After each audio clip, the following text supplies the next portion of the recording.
नूंह में पाकिस्तानी जासूसी नेटवर्क का भंडाफोड़ हुआ है, जिसमें एक और आरोपी गिरफ्तार हुआ।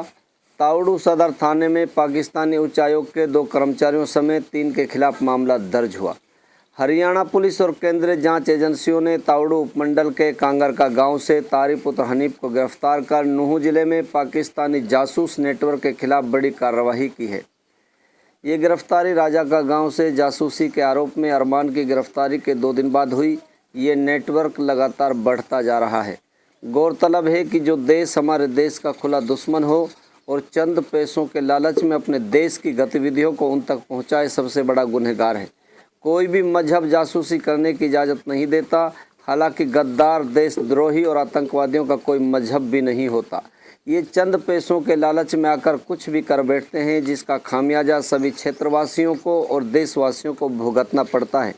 अभी मेवात के दामन से नूंह दंगे का कलंक पूरी तरह मिट भी नहीं पाया, उसके बाद फिर से मेवात के दामन पर जासूसी का दाग लगा है।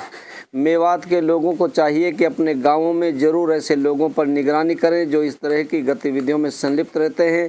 ऐसे लोगों को पहले समझाएं, अगर नहीं मानते हैं तो उनकी शिकायत करें। अगर समय रहते उनकी शिकायत हो जाए तो वो इस जासूसी जैसे कृत्य से बच सकते हैं। देखिए ये रिपोर्ट। मेरा नाम तारिक है, सन ऑफ हनीफ, विलेज कांगरका, तहसील तावड़ू नूंह। मैं 2018 में पाकिस्तान एम्बेसी गया था अपने वीजा के लिए।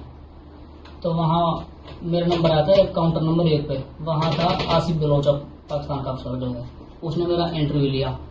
इंटरव्यू लेने के बाद में उसने जो है ना मेरा पासपोर्ट दे दिया वापसी, और नंबर जो है फॉर्म पर लिखा नंबर ले लिया मेरा। उसने कहा कि मैं तुझे फ़ोन पे बताऊंगा और फिर आना, फिर वीज़ा दूंगा, इतने वीज़ा मिलेगा ना। फिर मैं घर आ गया।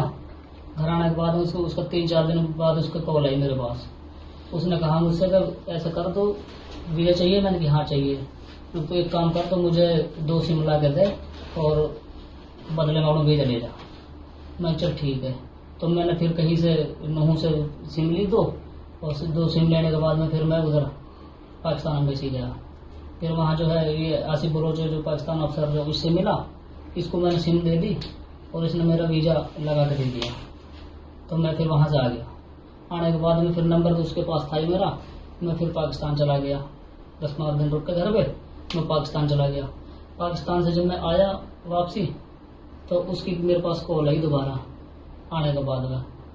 तो वो बोला कि काम करना है तुझे, वीजे के लिए जो कोई बंदा रहे ना, तो उससे किसी से 8,000-10,000 ऐसा पैसा कहे करे और बंदा भेज दे करे।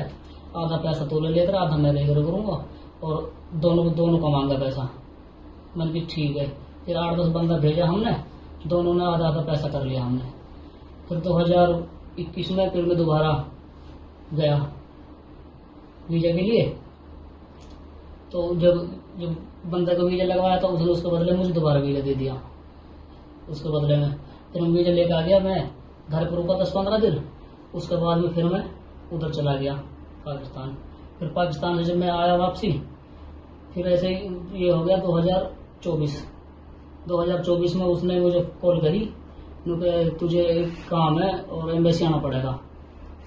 मैंने कि चल ठीक है आ जाऊँगा। मैं कहा अपना एक काम भी है और अपना वीज़ा ले जाना। मैं तो ठीक है। मैं अपना पासपोर्ट फार्म भरवा के तैयार करा, तो मैं एम्बेसी में अंदर गया। तो पाकिस्तान का अफसर जो आसिफ बलोच वो मिला। वो मिलने के बाद में वो बोला मुझसे कि अब मेरी जो है कभी भी बदली हो सकती है। जो ये जाफर है, ये नया अफसर आया है, जो अब तू इसके साथ में टच हो जा। मैं इसको बता दी मैंने, अब तू इसके साथ रही हो, मैं जा सकता हूँ कभी भी। तो वो जाफर ने मेरा नंबर ले लिया। तो आसिफ बलोच जो अफसर था ना, वो जो जाफर था, उससे मुझे मिला के चला गया। तो मैं वहाँ से आया। उसके बाद फिर जाफर ने मेरे पास कॉल करी। जाफर बोला यही बात कि मुझे सिम चाहिए। मैं चल ठीक है। फिर मैंने उसको भी 2 सिम पहुँचाई। 2 सिम पहुँचाने के बाद फिर उसने भी यही बात करी। जो सिम पहुँचाई उसी नंबर से बात करता था वो।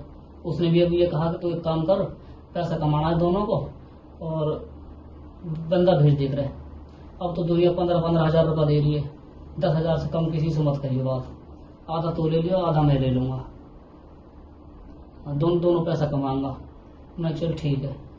उसके बाद मैं फिर उसके पास भी मैंने 4-5 बंदा भेजा फिर वो तीसरी बार उससे भी वीज़ा ले लिया मैंने। तीसरी बार वीज़ा ले लिया, मैं वहाँ से आ गया, वीज़ा ले गए। फिर मैं पाकिस्तान चला गया। पाकिस्तान जाने के बाद तीसरी बार फिर मैं वहाँ से जब आया ना, आने के बाद फिर उसके जब मेरे पास बाद में कॉल आई, फिर उसने कहा कि अब तो है जो सिम से काम नहीं चलेगा, अब तो वीज़ा नहीं लगेगा तेरा। जब मैं वीज़ा ले गया तो अब कुछ हमारे लिए कुछ करना पड़ेगा और उसके लिए हम तुझे लाखों रुपये देंगे, जहाँ भेजेंगे वहाँ जा सकता है। अब मैंने वहाँ तो उनके सामने हाँ भर ली। फिर ठीक है, जैसे कहा मैं वहाँ चला जाऊँगा। उसने कहा कि सिरसा जाना है और एयरफोर्स से जो उसके बारे में उसकी फ़ोटो वीडियो कुछ हमें देनी पड़ेगी। मैं कि ठीक है। फिर मैं वहाँ से आ गया। आने के बाद में मैं घर आ गया।